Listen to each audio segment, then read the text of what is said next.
இறைவன் மிகப்பெரியவன். சமத்துவ பொங்கல் என்ற பெயர்ல இஸ்லாமியர்கள் நிர்வாகிகளாக இருக்கக்கூடிய சில கல்லூரிகள்ல பொங்கல் விழாவை கொண்டாடி அது நியூஸ் சேனல்ல செய்திகளாக வெளியிட்டு இருக்கக்கூடிய காட்சிகளை எல்லாம் நாங்க பார்த்தோம். படைத்தவனை வணங்குவோமே தவிர படைத்த பொருட்களை வணங்க மாட்டோம் என்பது இஸ்லாத்தினுடைய அடிப்படை கோட்பாடு. அப்ப சமத்துவ பொங்கல்ங்கிற பேர்ல நாம் கொண்டாடக்கூடிய விழாக்கள் என்ன அப்படிங்கிறது இஸ்லாமிய நிர்வாகிகளை, ஹாஜிமார்களை நான் கேட்கக்கூடிய கேள்வி. அதுபோக சமத்துவம் என்ற பெயர்ல கல்லூரியில என்ன நடந்திருக்கு அப்படிங்கிறதா இங்க பேசுபொருள். ஒரு ஆசிரியராக நான் முன்வைக்கக்கூடிய விஷயம்.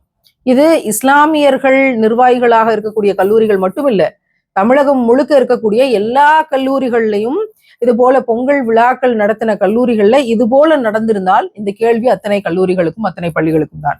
பொங்கல் பண்டிகை வகுப்பு தோறும் பொங்கல் பானைகள் வைக்கப்பட்டு அந்தந்த கிளாஸ் ரூமுக்கு எல்லாரும் சேர்ந்து பொங்கல் வைக்கிறதுக்கு கைட் பண்றது, அதுக்கு ஒரு சூப்பர்வைசர் இருக்கிறது. இப்படி எல்லா கிளாஸ் ரூமும் தனித்தனி பொங்கலாக்கி எல்லா பிள்ளைகளுக்கும் டப்பால பொங்கலை போட்டு கொடுத்து விட்டுறது. இந்த பொங்கல் கல்லூரி வைக்குமான்னு கேட்டா இல்லை, அந்த பிள்ளைகள்லாம் சேர்ந்து காசு போடணும். அதுக்கு ஒவ்வொரு பிள்ளையும் 200 ரூபாய், 250 ரூபா, 300 ரூபான்னு காசு போட்டு ஒரு டப்பா பொங்கல் வாங்கிட்டு போறது. இதுதான் இங்க நடக்கக்கூடிய பொங்கல் ஃபெஸ்டிவல். அந்த பொங்கல் ஃபெஸ்டிவலுக்கு பெரிய ஸ்பீக்கர்களை கட்டி பாட்டு போட்டு பிள்ளைகளை டான்ஸ் ஆட விடுறது என்ட்ரன்ஸ்ல வச்சு. என்ன பாட்டு போட்டு? ரவுடி பேபி பாட்டு. ஒரு சில ஆண்டுகளுக்கு முன்னாடி அந்த ரவுடி பேபி பாட்டு ரொம்ப ஃபேமஸ். அப்ப ரவுடி பேபி பாட்டை போட்டு ஆடுன்னு ஆட விட்டது. அதுல இஸ்லாமிய கல்லூரிகளாகவோ அல்லது இஸ்லாமிய பிள்ளைகள் படிக்கக்கூடியதா இருந்தோ அதுல 1-2 பிள்ளைகள் இதை பார்த்து மயக்கத்துல இன்னைக்கு இன்ஸ்டாகிராம்ல டான்ஸ் ஆடிட்டு கிடக்குறாங்களே, அது மாதிரி அங்க கல்லூரியில போய் சில பிள்ளைகள் அங்கேயும் ஹிஜாபை மறந்துட்டு, கொள்கைகளை மறந்துட்டு, கோட்பாடை மறந்துட்டு, தொழுகையை மறந்துட்டு, அல்லாஹ் ரசூலை மறந்துட்டு அங்க போய் சினிமா பாட்டுக்கு ரவுடி பேபிக்கு நல்ல டான்ஸ் ஆட வேண்டியது. இதுக்கு பேர் குத்து பாட்டு, குத்து டான்ஸ்னு வச்சிருக்காங்க. அதுல போய் நல்ல ஆடுன்னு ஆட வேண்டியது. அதுக்கப்புறம் நாங்கள் கலைகளை வளர்க்கிறோம்ங்கிற பேர்ல நல்ல மியூசிக் அடிக்க விட்டு ஆடுன்னு ஆட்டம் போடுறது. அதில் நாகரிகமோ? பள்ளி கல்லூரிகள் இதை இன்னைக்கு என்கரேஜ் பண்றாங்கன்னா இவங்க நாளைக்கு பொது இடத்துக்கும் போய் அதான் செய்யறாங்க. இதுல பல வன்முறைகள் நடந்து கொண்டிருக்கு. இதை பற்றியெல்லாம் கவலைப்படாத சமுதாயம் பள்ளி கல்லூரிகள்ல சினிமா பாட்டுகளுக்கு முக்கியத்துவம் கொடுத்து, இந்த யூடியூபர்களுக்கு முக்கியத்துவம் கொடுத்து, இது போன்ற ஆட்களை வரவேற்று கலைகளை வளர்க்கிறோம்ங்கிற பேர்ல இந்த பாரம்பரிய கலைகளை எல்லாம் கொண்டு விட்டுட்டு கரகாட்டத்தினுடைய மாற்று வடிவமாக சில ஆடைகளையும் உடுத்தி கொண்டு, உண்மையாகவே பெண்களுடைய வளர்ச்சி தானா? உண்மையாவே பெண்களுடைய முன்னேற்றம் தானா? உண்மையாவே பெண்களுடைய கல்விதானா? உண்மையுடைய பெண்களுடைய வீரம் தானா அப்படின்னு விளங்கல. பெண்களுடைய வீரம் 50 கிலோ கல்லை தூக்கி பின்னாடி தூக்கி போடுறதுல வீரம் இருக்குதான்னு எனக்கு தெரியல. ஆனால் ஹராமான வழியில, வழிகேடான வழியில போகாம என்ன கஷ்டம் வந்தாலும் நேர்மையாக ஒழுக்கமாக இருந்து ஒரு பெண் வாழ்ந்து தன்னை சுற்றி இருக்கிறவர்களையும் ஒழுக்கமாக வளர்த்து ஆளாக்குறதுலதான் வீரம் இருக்குன்னு நான் நினைக்கிறேன். திடீர்னு கணவர் மரணிச்சுட்டா சிங்கிள் மதரா இருந்து ஒரு விதவை பெண்மணி தன்னுடைய பிள்ளைகளை படிக்க வச்சு ஆளாக்கி ஒரு பட்டம் வாங்க வைக்கிறா பார்த்தீங்களா, அதுதான் வீர பெண்மணின்னு நான் நினைக்கிறேன். 100 கிலோ கல்லை தூக்கி பின்னாடி போடுறதுல வீரம் இருக்குங்கிறதுல எனக்கு பெரிய உடன்பாடு இல்லை. இதெல்லாம் செய்யக்கூடிய இதுல கையை தட்டிக்கிட்டு, கத்திக்கிட்டு, விசில் அடிச்சுக்கிட்டு, ஆட்டம் போட்டுக்கிட்டு, இவையெல்லாம் இப்ப இந்த விஷயங்கள் எல்லாம் உண்மையாவே சமத்துவத்தை ஏற்படுத்துதா அப்படின்னு நான் கேட்கிறேன். இதற்கு வைக்கக்கூடிய தலைப்பு சமத்துவ பொங்கல். இப்ப இந்த ஆட்டம், பாட்டம், கொண்டாட்டம், குத்துப்பாட்டுக்கு நடனம் ஆடுறது, சினிமா பாட்டை போட்டு விட்டுக்கிட்டு கூத்து பண்றது, அதுல வரக்கூடிய மாற்று சமூகத்தினுடைய ஆசிரியர்கள் எல்லாரும் சேலை கட்டி இடுப்பு தெரிவதை போலவும், பின்னாடி டிசைனர் பிளவுஸ் போட்டு முழுக்க நெக்குகளை எல்லாம் இறக்கியும், டிசைனர் பிளவுஸ் போடாத ஆசிரியர்களை, பேராசிரியர்களை கல்லூரிகளில் காட்டுங்கள்னு ஒரு பேச்சு போட்டி தலைப்பு வைக்கலாமான்னு யோசிச்சுட்டு இருக்கிறோம். எத்தனை சென்டிமீட்டர் அளவுக்கு உங்களுடைய நெக்குகளை பின்னாடி இறக்கலாம், நீங்க எத்தனை மடிப்பு சேலைக்கு வைக்கலாம், உங்களுடைய உடல் அங்கங்கள் வெளியே தெரியாத மாதிரி எத்தனை சென்டிமீட்டருக்கு உங்களுடைய சேலைகளை கட்டலாம் என்று ஒரு இருக்கிற விஷயங்கள்லாம் உடைச்செறிஞ்சு ஒரு பேச்சு போட்டிக்கு தலைப்பு வச்சா என்னன்னு தோணுது. பிள்ளைகள் ஒழுக்கமாக ஷால் போட்டு வர்றாங்க, பிள்ளைகள் அழகாக கண்ணியமாக ட்ரெஸ் போட்டு வர்றாங்க. சுடிதாரா இருக்கட்டும், ஃபர்தாவா இருக்கட்டும், ஹிஜாபா இருக்கட்டும், அது இஸ்லாமிய கல்லூரிகளா இருக்கட்டும், நான் இஸ்லாமிக் காலேஜஸா இருக்கட்டும், பிள்ளைகள் நேர்த்தியாக வருகிறார்கள். ஆனா கல்லூரியில வேலை செய்யக்கூடிய பல பேர், எல்லாரையும் நான் சொல்லல, பாதிக்கு பாதி பேருக்கு மேல டிசைனர் பிளவுஸ்கள், லோ நெக்கு, அநியாய ஹேர் ஸ்டைல்கள் எல்லாம் தெரியக்கூடிய விதமாக உடை வடிவமைப்புகள்னு மிக மோசமாக இருக்கக்கூடிய காட்சிகளை நான் நேர்லயே பார்த்திருக்கேன். நல்லபடியா கோட்லாம் கொடுங்க ஆசிரியர்களுக்கு, கண்ணியமாக உடை உடுத்துங்க, நிம்மதியா ஆசிரியர்கள் இருந்து வேலை செய்யக்கூடிய விஷயத்த இதுல கோஎஜுகேஷனா இருந்தா சொல்லவே தேவையில்லை. அவனு பின்னாடி என்ன கமெண்ட் அடிச்சுக்கிட்டு இருக்காங்கிறது வகுப்பறைகள்ல இருக்க எங்களுக்கு தெரியும். வெளியில சமூகத்துல இளைஞர்களோடு பணி செய்கிற பரப்புரைகள் இருக்கிற எங்களுக்கு தெரியும் அவனோட மனநிலை என்னவாக இருக்கிறது அப்படின்னு. எப்படி இருக்க நிலைமையில கொண்டு வந்து நாட்டுப்புற கலைகள்ன்ற பேர்ல கொண்டு வந்து போட்டு எல்லாத்தையும் போட்டு ஆட விட்டுக்கிட்டு கத்த விட்டுக்கிட்டு இது சமத்துவமா என்ற கேள்வியை நான் முன்வைக்கிறேன். சினிமா பாட்டை போட்டு ஸ்பீக்கர் பெருசா கட்டி இது டான்ஸ் ஆடி ரவுடி பேபி சாங் போட்டு அப்பப்ப என்ன சாங் இருக்கோ அதை போட்டு இந்த பாடல்களை எல்லாம் போட்டு நடனம் ஆட விடுவதுதான் சமத்துவமா? ஆளுக்கு 300 ரூபா போட்டு எல்லாரும் சேர்ந்து பொங்கல் வச்சு ஒரு டப்பா வீட்டுக்கு கொடுத்து விடுறதுதான் சமத்துவமா? இங்க நாட்டுப்புற கலைகள்ன்ற பேர்ல சில இடங்கள்ல கண்ணியமான உடை உடுத்தி வர்றாங்க அந்த கலைஞர்கள். சில இடத்துல கரகாட்டம்ன்ற பேர்ல அவங்க உடுத்திட்டு வர்ற உடைகள்லாம் என்னவா இருக்குன்னு நான் சொல்லி தெரிய வேண்டியதில்லை. இதுக்கு பேர் சமத்துவமா? இதை பள்ளி கல்லூரிகளுக்குள்ள கொண்டு வந்து விட்டு இதுக்கெல்லாம் ஏஜென்ட்டுகள் இருக்கிறார்கள். இதையெல்லாம் நிகழ்வாக நடத்தி தருவதற்கு ஈவெண்ட் மேனேஜ்மெண்ட்டுகள் இருக்கிறார்கள். அவர்களுக்கு அது சம்பளம், அவர்களுக்கு அது ஊதியம், அவர்களுக்கு அது பிழைப்பு. இதை கொண்டு வந்து நீங்கள் சமத்துவத்தை விதைக்கிறீர்கள்னா இதற்கு பேர் சமத்துவமா? இப்படி இஸ்லாமிய பிள்ளைகளும் இதுல தலையிட்டு ஆட்டம் போடுறாங்க அப்படின்னா இதை பெற்றோர்கள் கவனிக்கலையா? இதை கண்டும் காணாமல் இருக்கிறீர்களா? இதற்கு சிறப்பு விருந்தினர்களாய் ஹாஜிமார்கள் வர்றீங்களே, நீங்க ஹஜ்ஜு செஞ்சு அல்லாஹ்விடம் என்ன துவா செஞ்சிருப்பீங்க, எவ்வளவு விஷயங்களை ஒப்படைச்சிருப்பீங்க. அப்ப இவற்றையெல்லாம் நீங்கள் என்ன மன்றத்துல முன்வைப்பீங்க, என்ன பதில் சொல்லுவீங்க இவற்றுக்கெல்லாம்? இதற்கு பேர் சமத்துவமா? எது சமத்துவம்? இந்த நாட்டில் சாதி இல்லை என்பதற்கு அதை உடைச்சு ஒரு தீர்வை கொண்டு வந்து சமத்துவத்தை ஏற்படுத்துவதற்கு இங்க வழி இல்லை. அப்படி ஏற்படுத்தினால் அது சமத்துவம். சாதி இல்லாத பொங்கல் சமத்துவ பொங்கல். இங்க ஏழை பணக்காரன் என்ற வித்தியாசம் இல்லாமல் நாங்கள் ஒரு விழாவை கொண்டாடுகிறோம். சமத்துவத்தை கொண்டு வந்துட்டோமா? ஏழை பணக்காரனே இல்லையா? சரி, சமத்துவ பொங்கல். இந்த இடத்துல பெண்ணடிமைத்தனம் இல்லாமல் சமமாக சம உரிமைகளை கொடுத்து வரதட்சணை இல்லாமல் நாங்க ஒரு பவுன் நகை கூட ஒரு குண்டுமணி தங்கம் கூட பெண்கிட்ட இருந்து வாங்காம ஒரு சமுதாயத்தை உருவாக்கிட்டோம். கொண்டு வந்துட்டீங்களா? சரி, சமத்துவ பொங்கல். வர்க்க பிரிவினே கிடையாது, நிறப்பிரிவினே கிடையாது. கருப்பா இருந்தா பொண்ணுகிட்ட வக்கற்ற ஒரு நாட்டுல நிறப்பிரிவினை தலைவிரிச்சு ஆடுது. மறைமுகமாக கருப்பா வச்சிருக்கிற பொண்ணுங்களா எத்தனை பேர் என்கிட்ட அழுது இருக்கிறாங்க.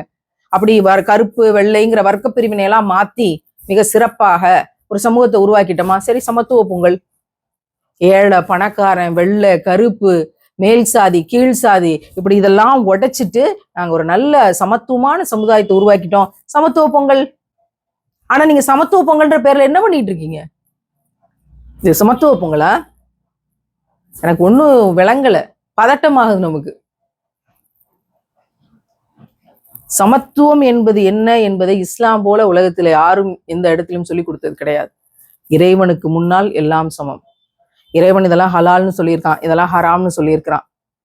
சினிமா, இசை, கூத்து, கேவலமான பாடல் வரிகள் அத்தனையும் ஹராம். ஆட்டம் பாட்டம் ஹராம், தடுக்கப்பட்டிருக்கு. அதெல்லாம் செஞ்சா நரகம் தான் கிடைக்கும். அச்சமூட்டி எச்சரிக்கை செய்யப்பட்டிருக்கு. இஸ்லாம் போல இறைவனுக்கு முன்னாடி எல்லாரும் அடிமைகள். இங்க பெரிய அடிமை சின்ன அடிமை கிடையாது, சாதி கிடையாது, வர்க்க பிரிவினை கிடையாது, ஏழை பணக்காரன் தாழ்வு கிடையாது, வரதட்சணை கிடையாது, மகர் என்ற சட்டம் உள்ளது. பெண்ணடிமைத்தனம் இங்க கிடையாது. பெண்களுக்கு இஸ்லாத்துல உரிமை கொடுத்ததை போல உலகத்துல யாரும் கொடுக்கல. இன்னைக்கு மனிதர்கள் அதை பின்பற்றாங்களா இல்லையான்றதான் பிரச்சனை. இந்த சமத்துவத்துல நின்னுகிட்டு நம்ம போய் சமத்துவத்தை எதன் வழியில்? இதன் வழியில தானே சொல்லி தர முடியும். ஆட்டம் பாட்டம் கொண்டாட்டம் கத்திக்கிட்டு டான்ஸ் ஆடிக்கிட்டு டிசைனர் பிளவுஸுகளை போட்டுக்கிட்டா சமத்துவ பொங்கல் கொண்டாடுறது?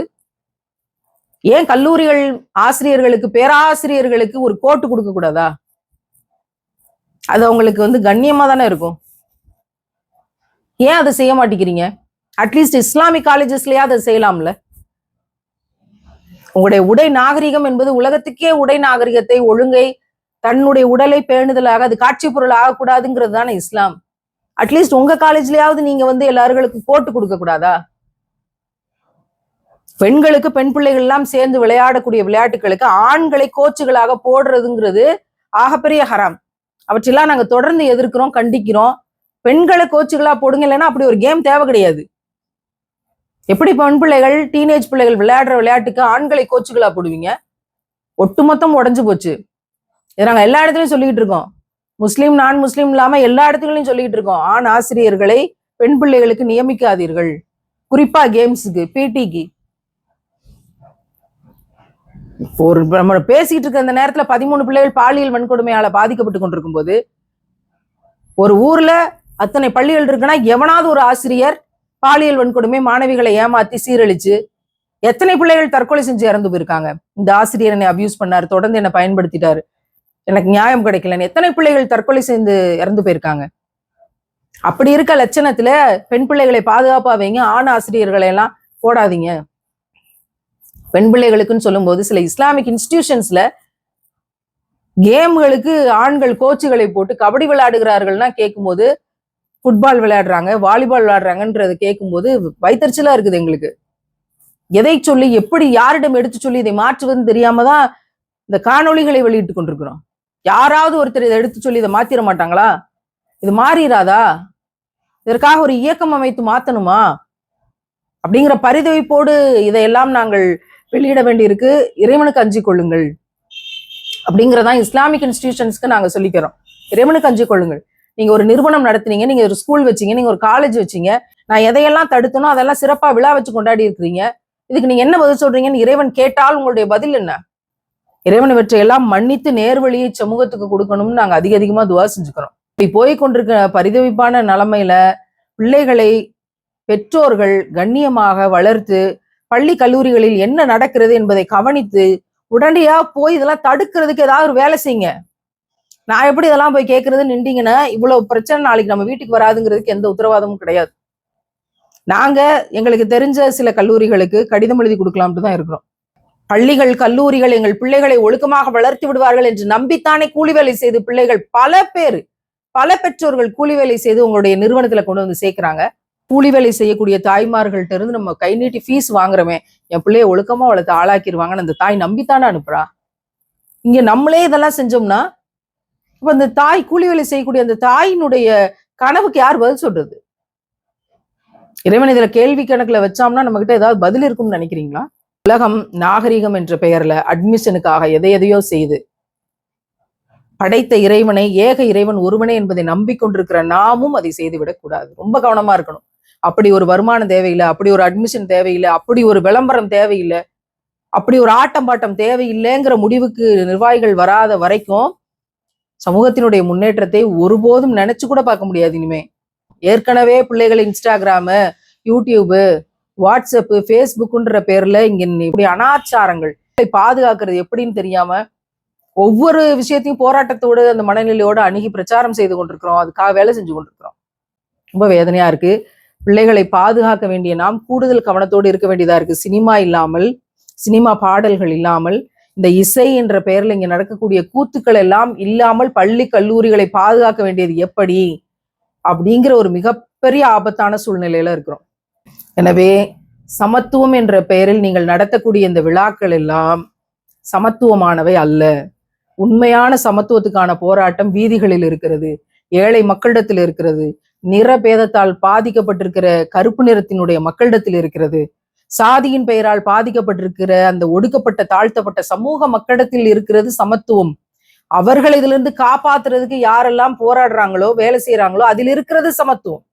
மற்றபடி நீங்க சினிமா பாட்டுக்கு போட்டு டான்ஸ் ஆடி நாங்கள் நாட்டுப்புற கலைகளை வளர்க்கிறோங்கிறதுல ஆட்டத்தை போடுறதுல சமத்துவம் வளருமா அப்படிங்கிறது எனக்கு தெரியல. டிசைனர் பிளவுஸுகளை போட்டு கொலவை விட்டு ஆட்டம் போட்டு குதிச்சு விளையாடுறதுல சமத்துவம் இருக்கான்னு எனக்கு தெரியல. நன்மையை விதைக்கவும் தீமையை தடுக்கவும் ஒவ்வொரு முஃமினுக்கும் இறை நம்பிக்கையாளருக்கும் கடமை உண்டு என்ற சத்தியத்தை நம்பியதனால் இந்த காணொளிகளை பதிவு செய்து கொண்டிருக்கிறோம். வல்ல ரஹ்மான் உங்களையும் எங்களையும் மன்னிப்பானாக, உங்களையும் எங்களையும் நேர்வழியில் வலிமைப்படுத்துவானாக. ஆமீன்.